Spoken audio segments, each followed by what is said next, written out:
सामाजिक आंदोलन।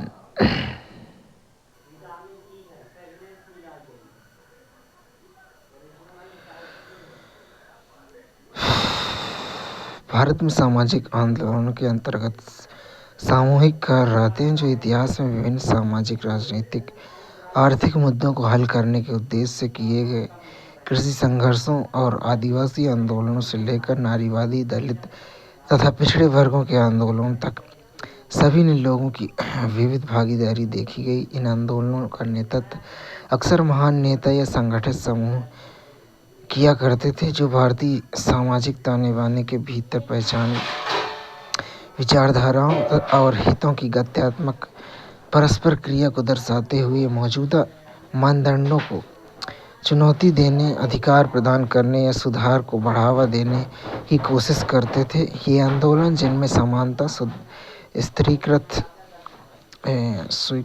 स्वीकृत और न्याय की खोज नहीं थी तथा उनमें से प्रत्येक की एक अलग कार्यप्रणाली थी, भारत में सामाजिक परिवर्तन को सहज रूप में समझने में योगदान करते हैं।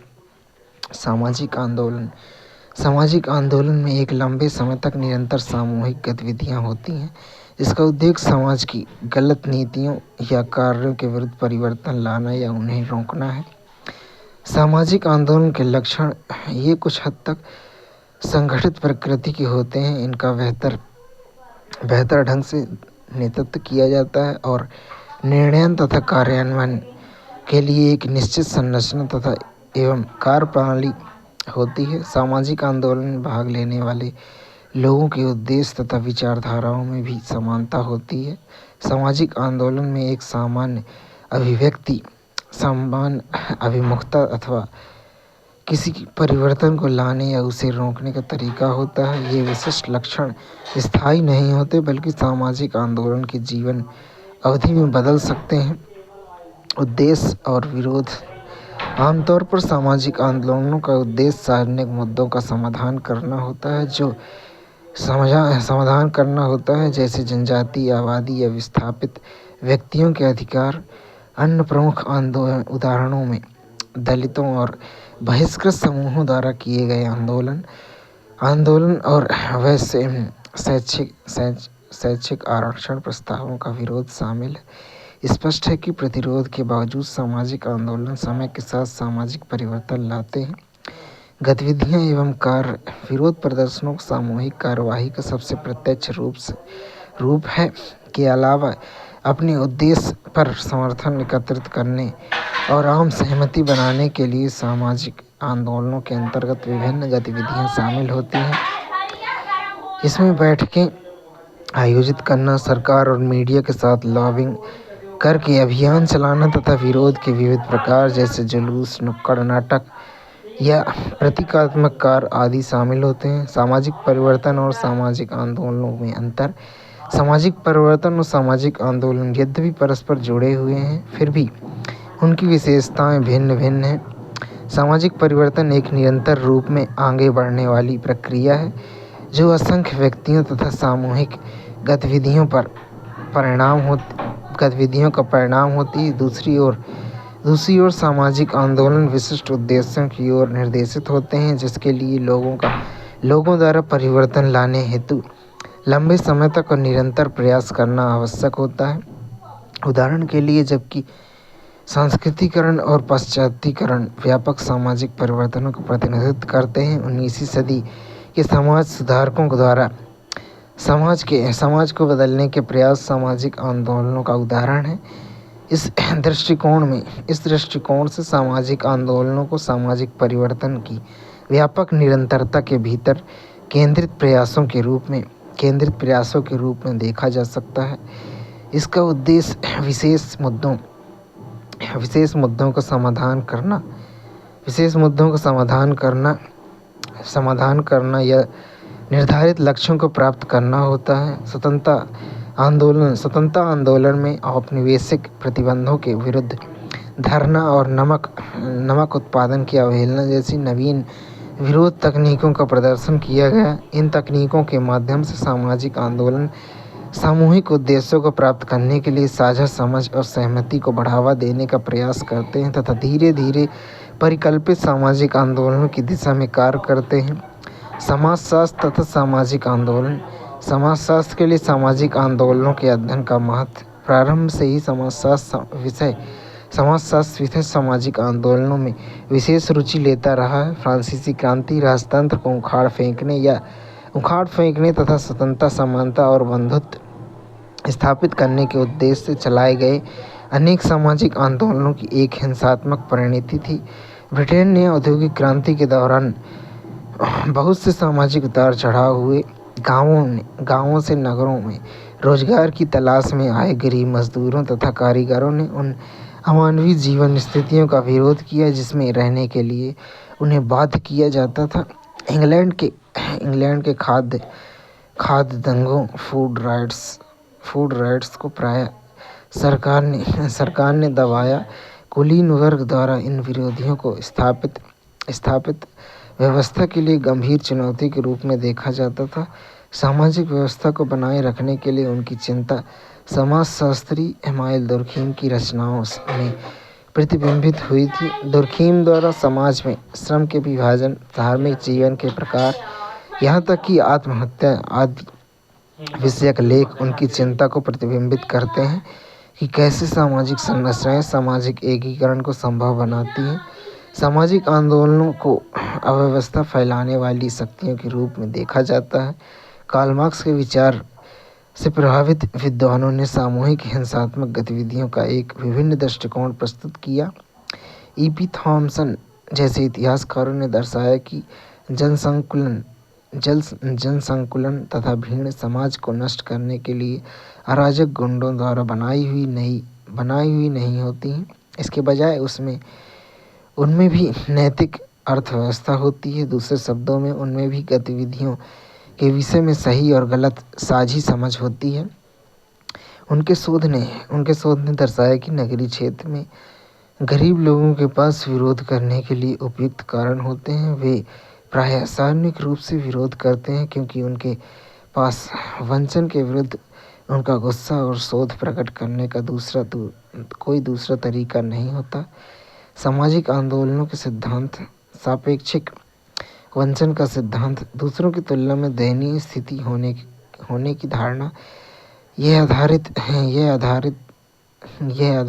सिद्धांत दर्शाता है कि सामाजिक संघर्ष आक्रोश और वंचना की भावनाओं से उत्पन्न होता है जो संभावित रूप से सामूहिक विरोध का कारण बनते हैं।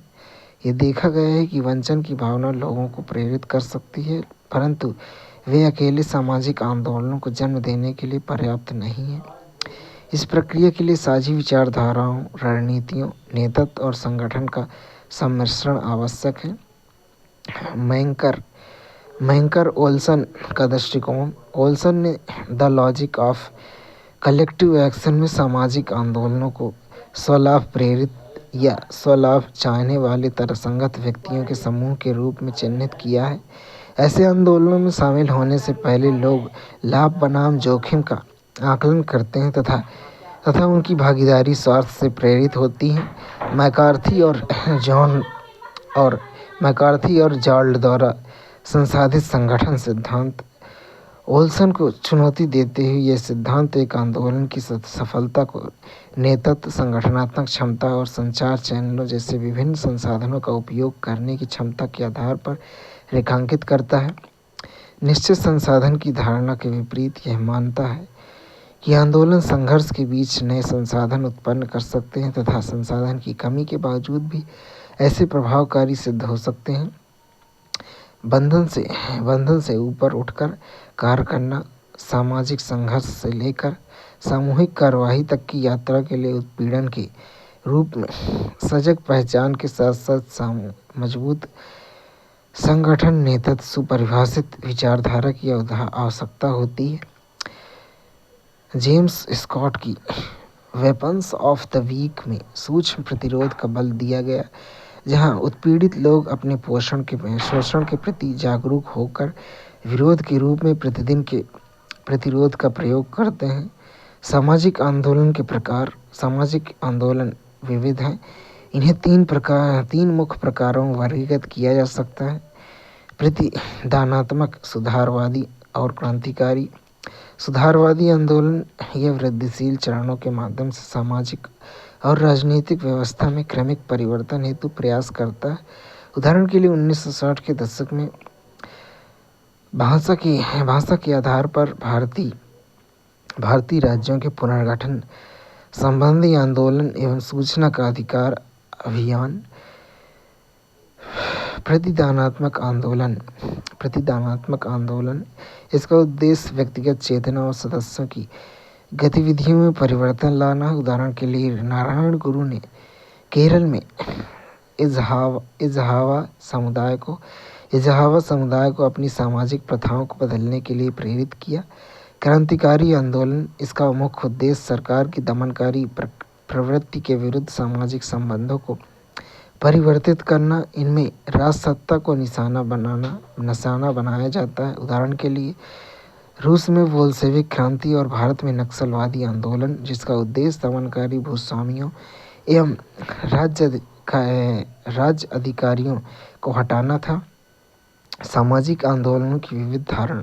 सामाजिक आंदोलनों में प्रतिदानात्मक, सुधारवादी और क्रांतिकारी तत्वों का मिश्रण हो सकता है तथा समय के साथ उनकी अभिमुखता भी बदल सकती है। उदाहरण के लिए एक आंदोलन क्रांतिकारी उद्देश्यों से लेकर सुधारवादी रुख अपनाने तक जन आंदोलन से अधिक संस्थागत दृष्टिकोण की ओर संक्रमण कर सकता है, जिससे सामाजिक वैज्ञानिकों द्वारा सामाजिक आंदोलन संगठनों की ओर एक कदम कहा जाता है। समाज के विभिन्न वर्गों में सामाजिक आंदोलनों की अलग अलग धारणा होती है और उनका वर्गीकरण भी भिन्न होता है। इसका एक उल्लेखनीय उदाहरण भारत में 1857 की क्रांति संबंधी भिन्न भिन्न धारणाओं से है, जिन्हें ब्रिटिश औपनिवेशिक शासकों द्वारा विद्रोह या गदर कहा गया, जबकि भारतीय राष्ट्रवादियों ने इसे स्वतंत्रता का प्रथम संग्राम माना। यह विसंगति इस बात पर प्रकाश डालती है कि अलग अलग लोगों के लिए सामाजिक आंदोलन का अलग अलग महत्व हो सकता है, जो सामाजिक आंदोलनों की बहुआयामी व्याख्याओं और वर्गीकरण की अंतर्निहित जटिलता को दर्शाता है। सामाजिक आंदोलन का विकास। पुराने सामाजिक आंदोलन। इन आंदोलन का मुख्य उद्देश्य बेहतर वेतन, बेहतर जीवन शैली, सामाजिक सुरक्षा और अन्य आर्थिक लाभ प्राप्त करना होता है, जो अधिकांशतः कामगार वर्ग द्वारा किए जाते हैं। पुराने सामाजिक आंदोलन राजनीतिक दलों के दायरे में कार्य किया करते थे, जैसे भारतीय राष्ट्रीय आंदोलन, जो भारतीय राष्ट्रीय आंदोलन का नेतृत्व कर रही थी, तथा कम्युनिस्ट पार्टी ऑफ चाइना, जो चीनी क्रांति का नेतृत्व कर रही थी। उनके उद्देश्यों का केंद्रीय विषय सत्ता संबंधों का पुनर्गठन था, जो समाज के भीतर सत्ता में पुनर्वितरण की मांग करते थे। नए सामाजिक आंदोलन। ये ऐसे आंदोलन जो पर्यावरणीय स्वच्छता, लैंगिक समानता जैसे जीवन की गुणवत्ता से संबंधित मुद्दों पर ध्यान केंद्रित करते हैं। नए सामाजिक आंदोलन का उद्भव। वर्ग आधारित राजनीतिक गतिविधियों के लुप्त होने के साथ नए सामाजिक आंदोलन का उद्भव हुआ, जो समाज में सत्ता के वितरण को बदलने की बजाय जीवन की गुणवत्ता के मुद्दों पर बल देते थे। ये आंदोलन पारंपरिक संसदीय लोकतंत्र के प्रति असंतोष के परिणाम स्वरूप विकसित हुए, जिसके बारे में लोगों का मानना था कि उस पर अभिजात वर्ग का प्रभुत्व हो गया एवं कमजोर लोगों के लिए प्रभावी प्रतिनिधित्व की धारणा आवश्यक और बेकार है। परिणाम स्वरूप औपचारिक राजनीतिक व्यवस्था द्वारा दरकिनार किए गए राज्य पर बाहरी दबाव डालने के लिए सामाजिक आंदोलनों या गैर दलीय राजनीतिक संरचनाओं की ओर परिवर्तित हुए। नए सामाजिक आंदोलन का क्षेत्र। नए सामाजिक आंदोलनों ने वर्गीय सीमाओं को पार कर लिया। पहचान की राजनीति, सांस्कृतिक चिंताओं एवं व्यापक आकांक्षाओं को अपने में समाहित कर लिया तथा विभिन्न सामाजिक स्तरों के प्रतिभागों को एकजुट किया। ये वैश्विक दायरे को प्रतिबिंबित करते हैं तथा पर्यावरणीय जोखिम, परमाणु युद्ध की आकांक्षाएं, वैश्विक औद्योगिक एवं सांस्कृतिक परिवर्तन जैसी आधुनिक चुनौतियों की अंतर्राष्ट्रीय प्रकृति के साथ जुड़ते हैं। पुराने आंदोलनों के विपरीत ये प्रायः विविध प्रकार के मुद्दों और प्रतिभागियों को शामिल करते हैं, जैसे महिला आंदोलन, जिसमें जिसमें शहरी नारीवादी जैसे गरीब, किसान, महिलाओं दोनों शामिल हैं। पुराने तथा नए सामाजिक आंदोलनों का अभिसरण। अनेक भिन्नताओं के बावजूद पुराने और नए सामाजिक आंदोलन विश्व सामाजिक मंचों पर एक साथ आ रहे हैं तथा सहयोगात्मक रूप से वैश्वीकरण के प्रभाव जैसे वैश्विक मुद्दों पर जागरूकता बढ़ा रहे हैं। नए सामाजिक आंदोलनों की समग्र प्रकृति, जिसमें आर्थिक, सांस्कृतिक और पहचान संबंधी चिंताएं शामिल हैं। आधुनिक समाजवादी सामाजिक लामबंदी में योगदान देने वाले कारकों की जटिल अंतरक्रिया को प्रतिबिंबित करती है। वे विकास अवधि, समावेशी, वैश्विक स्तर पर और बहुआयामी सामाजिक आंदोलनों की ओर बदलाव का प्रतीक है, जो महज आर्थिक असमानताओं से परे सामाजिक सरोकार को भी समाहित करती है। वर्ग आधारित आंदोलन ऐसे आंदोलन हैं जिसका आर्थिक आधार होता है तथा किसी निम्न आर्थिक वर्ग अपने आर्थिक अधिकारों के लिए प्रभुत्वकारी वर्ग से संघर्ष करता है। किसान आंदोलन औपनिवेशिक काल के दौरान किसान आंदोलन या कृषक वर्ग जैसे बंगाल आंदोलन, दक्कन दंगे, नो टैक्स अभियान आदि हुए, जिनमें किसानों की समस्याओं को लेकर आवाज़ उठाई गई। किसान आंदोलन का विकास। प्रारंभिक कृषक संघर्ष 1914 से पूर्व, वर्ष 1858 और 1914 के बीच के आंदोलन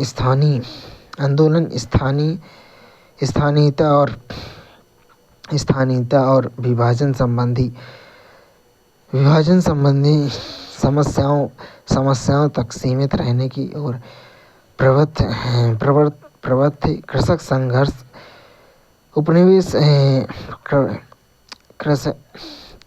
संघर्ष औपनिवेशिक काल से पहले से ही भारतीय इतिहास का भाग रहे हैं। वर्ष 1914 से पूर्व के प्रमुख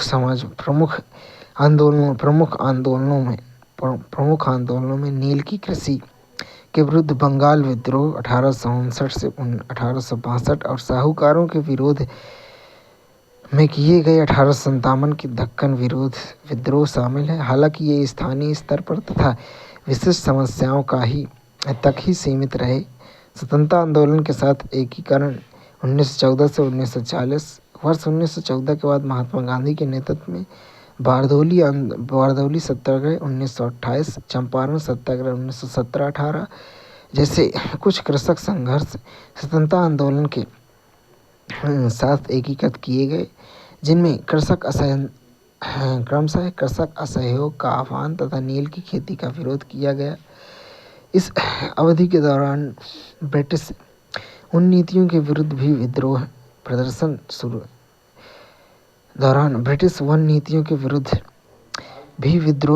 शुरू हो गए। किसान संगठनों का गठन 1920 से 1940।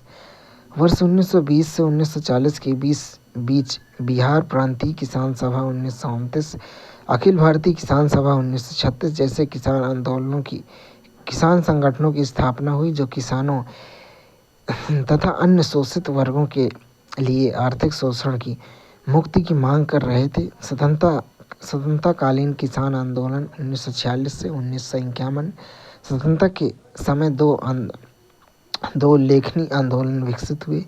बंगाल में तेभागा आंदोलन 1946-47 जो पट्टेदारी के विषय को लेकर था, जिसमें किसानों को उनकी पैदावार का 2/3 हिस्सा देना होता था, न कि प्रथागत आधा। एवं हैदराबाद में सामंती दशाओं के विरुद्ध तेलंगाना आंदोलन 1946 से 51। दोनों को भारतीय कम्युनिस्ट पार्टी (सीपीआई) का समर्थन प्राप्त था। नए किसान आंदोलन 1970 के दशक में पंजाब और तमिलनाडु में नए किसान आंदोलनों का उद्भव हुआ, जिनकी विशेषता क्षेत्रीय संगठन, गैर पार्टी संबद्धता तथा कृषकों की नहीं की भागीदारी थी। किसान उन्हें कहा जाता है जो वस्तुओं के उत्पादन और खरीद दोनों रूप में बाजार से जुड़े होते थे। इन आंदोलनों की विचारधारा राज्य विरोधी और शहर विरोधी थी, जिनकी मांगे मूल संबंधी मुद्दों जैसे मूल्य खरीद, कृषि निवेश की कीमतें, कराधान एवं उधार की वापसी पर केंद्रित थी। सड़क और रेलवे पर अवरोधों का निर्माण करने तथा गांवों में राजनेताओं एवं प्रशासकों के प्रवेश पर रोक लगाने जैसे आंदोलन के नवीन तरीकों का प्रयोग किया गया। उन्हें नए सामाजिक आंदोलनों के एक भाग के रूप में वैश्विक स्तर पर देखा जा सकता है। सामाजिक आंदोलनों का यह विकास दर्शाता है कि किस प्रकार से अधिक व्यापक सामाजिक, आर्थिक और पर्यावरणीय मुद्दों को शामिल करते हुए ये स्थानीय कृषक संघर्ष वैश्विक स्तर के सामाजिक आंदोलन में परिवर्तित हो गए। गुरिल्ला आंदोलन 24 नवंबर 1968 को गोडापादू के निकट के मैदानी क्षेत्र में गरुड़ भद्रा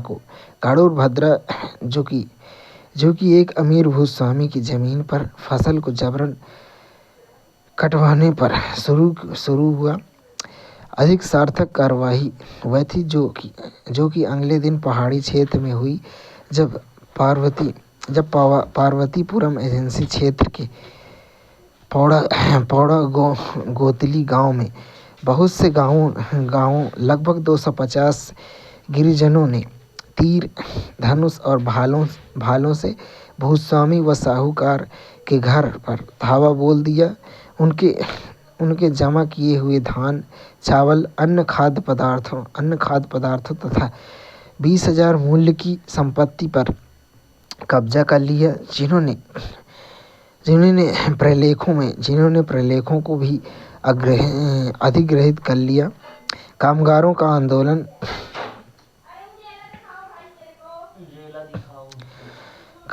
का आंदोलन ये वे आंदोलन हैं जिनमें मजदूर वर्ग समस्याओं पर प्रकाश डाला गया। भारत में कामगारों में उत्पादन की शुरुआत 1860 के दशक में प्रारंभ हुई, मुख्य रूप से कोलकाता, बॉम्बे, मुंबई तथा और बाद में मद्रास, चेन्नई जैसे बंदरगाह वाले शहरों में जो यूनाइटेड किंगडम को कच्चा माल निर्यात करते थे औपनिवेशिक शासन के बाद व्यापार का एक सामान्य तरीका था, जिसके अनुसार कच्चे माल का उत्पादन भारत में किया जाता था। सामान का निर्माण यूनाइटेड किंगडम में किया जाता था तथा इस प्रकार के निर्मित सामान को उपनिवेश में भेजा जाता था। औपनिवेशिक सरकार ने प्रारंभ में कामगारों के वेतन या उनकी कार्यदशाओं को विनियमित नहीं किया, जिससे श्रम अत्यंत सस्ता हो गया। कामगारों के विरोध का उदय, हालांकि मजदूर संघ बाद में बने, परंतु कामगारों ने पहले भी विरोध किया। यद्यपि यह विरोध व्यवस्थित रूप से न होकर स्वतः स्फूर्त था। राष्ट्रवादी नेताओं ने मजदूरों को भी उपनिवेश विरोधी आंदोलन में शामिल किया। युद्धकालीन उद्योगों के विस्तार के कारण खाद्यान्नों की कमी और मूल्य वृद्धि हुई, जिसके परिणामस्वरूप 1917 के दौरान बम्बई, कलकत्ता, मद्रास एवं अहमदाबाद जैसे विभिन्न शहरों में वेतन वृद्धि की मांग को लेकर हड़तालों की एक लहर चली। उनको हटा दो ना, पापा शराब के पी के चले जाते हैं।